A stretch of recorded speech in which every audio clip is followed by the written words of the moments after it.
it is now being reported on just how deep these Colorado talks have been, which we always were kind of rumored. I don't know that we had confirmation, though, until these last couple of days when it came out and is being reported by CBS as well as others, that Colorado has been in substantive talks with the Big 12 about joining the league. They've been having face-to-face meetings, Aaron, over the course of several months.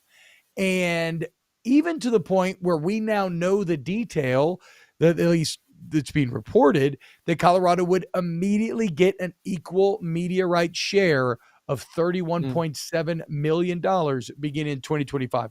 Why that is significant?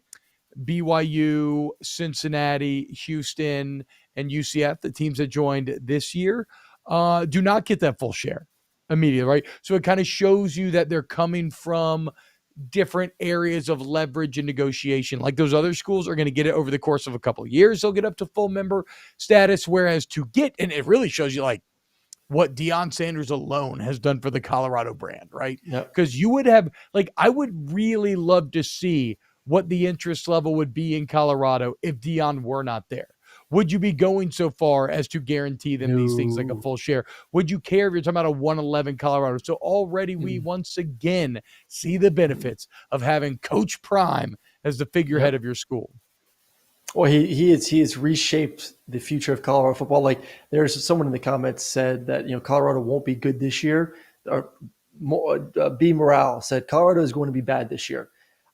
They're not going to be worse than they were last year. I'll tell you that. Like they ain't going to be 1-11. True. So like you can't be much worse. So I do think this is a team that is, I would say, 4 to 5 wins is a good spot for them, which is a huge improvement from last season. And if you get 4 or 5 wins in his first year, as you continue to rebuild this, as he's already doing a great job doing that, essentially wiping out the entire roster, bringing in a new roster of 4 and 5-star guys. They're doing great in the recruiting trail right now. Then you throw in the fact that you're going to be in the Big 12 on top of that. Colorado, to me, I don't know what it is. They feel more like a Big 12 team than a Pac-12 team. And I think it's a good move 100%. For them. Obviously, it just feels like a Big 12 team. So I think this is a smart move. And it goes back to what you said. The Deion effect is real. It has touched every single aspect of that program, from the fan base to dollars for NIL opportunities, dollars when it comes to ticket sales, recruits, and now possibly moving to a new conference and even more money for the university. He is worth every damn penny that they have paid him to get him to be the head coach of Colorado. Yeah, they're more relevant than ever. I mean, when we talk about them, our numbers go up. And we are a, somewhat like kind of regional SEC, mainly college football show. Now, we have big plans to expand that. And obviously, I give you your Corn Hub kernels as often as we can. And we have more Corn Hub kernels coming today. But I like the idea of what you're talking about. In that what Colorado feels like. Because I agree, they just seem to fit into the Big 12 better. You know who else does? Utah, honestly, right? Would you not rather see Utah going toe-to-toe with TCU and, all these other Big 12 schools? Because I feel like that sounds way more fun than what they're doing currently. Arizona State maybe feel a little out of place, but I think in other sports, you're going to see benefits there. Look, all I know is if you do add those 4, that's a great league. And the Big 12 has won. Great lead. After being stabbed in the back, left for dead, bleeding out on the ground, begging the Pac-12 to save them, the Big 12 sutured themselves up like John Wick style, just kept dragging their broken body along, and now they are back on top, and they look like they're it's a cultural thing. Well, it is. The Big 12 football just means more to that region. And that's plain and simple. Like you have you had 2 conferences on life support. You had the Pac-12 who lost their, 2 of their bigger brands, especially USC when it comes to football, in their biggest market in Los Angeles. The Big 12 loses their 2 major brands, or 2 of the biggest brands in college football in Texas, Oklahoma.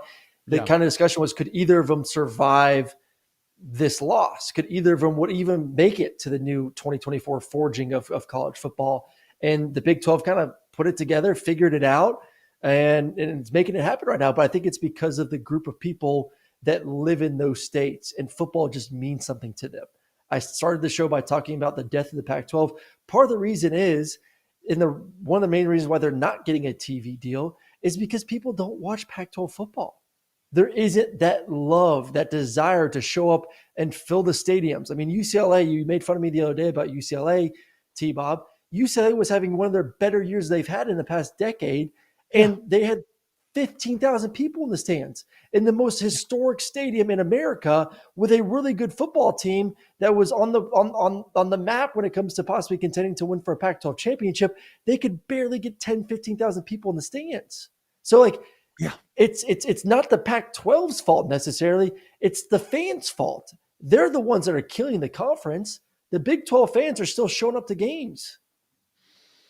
Yes, culturally, there's a major difference, obviously, between the South and the West Coast and the Southwest and caring about football. I wonder I mean, but then I guess actually I was going to say there's time disadvantages because when you have to play the Well, games, so there that's is time actually the one disadvantage, thing. yes. But that is the one thing that is also ironically the Pac-12's greatest strength is that you get Pac-12 after dark, where even if it's not the most exciting game, you're still going to at least do X amount of numbers, a milli or two, simply because there's no other college football on at the time. Look, it's unfortunate. I was of the opinion when we had the article a few months ago where Arizona school president was out here talking about how a deal's about to get done and it's probably better than you think. I was of the opinion that maybe we were wrong and the Pac-12 was going to pull their own Hail Mary, but with these recent Colorado reports, they appear dead in the water. So we will we'll have to see over time. So that's some of the news in the air. Deion and Prime in Colorado. By the way, again, if you are a fan, if you're a college football sicko and you love the Sickos Committee, just remember there is no bigger sicko game than Nebraska, Colorado to start the season. Two objectively awful programs that we will be locked into, sold out, packed house, great. It's going to be so sick, too. Let's go Buffalo. Wait, live on Let's Big go Noon Buffs. on Fox. Both Colorado. It's the big noon. It's the big noon kickoff. Correct. Week 1 and week 2, big noon Colorado games. TCU and Nebraska. Wow. I mean, prime, dude. Prime. You know when prime time is? Whenever prime is playing. Okay, that's prime time, literally, as we're gonna find out this fall.